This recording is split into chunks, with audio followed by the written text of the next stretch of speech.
on a un parcours d'intégration qui évolue au fur et à mesure des années et qui s'adapte à la stratégie de l'entreprise. Actuellement, le parcours d'intégration se fait sur 2 semaines, sur les formations initiales.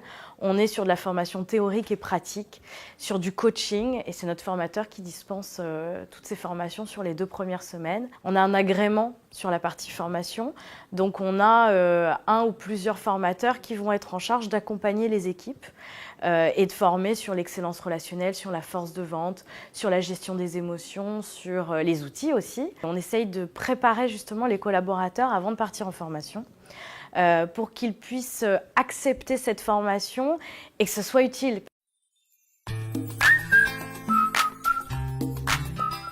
On a eu plusieurs VAE qui ont été effectués. J'ai en tête une qui a abouti il y a quelques temps, qui est une vraie démarche personnelle, la VAE. Donc on explique, on forme, on informe sur ce dispositif. Maintenant, par la suite, c'est la volonté d'un collaborateur de faire valoir et faire valoriser ses compétences par rapport à son expérience et par rapport à une formation.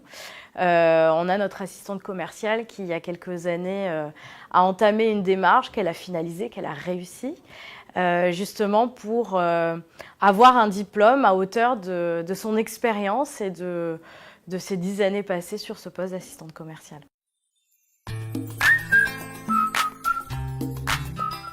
Depuis de nombreuses années, on favorise au maximum les contrats de professionnalisation en CDI, avec une professionnalisation qui s'établit sur 1 an, un temps plein en règle générale 373 heures de formation sur l'année, et un tuteur qui est un de nos collaborateurs qui a été formé à cette mission de tutorat et qui va accompagner sur la première année le nouvel arrivant pour du partage d'expérience, pour faciliter son intégration et tout ça dans le but de sécuriser le parcours de l'emploi.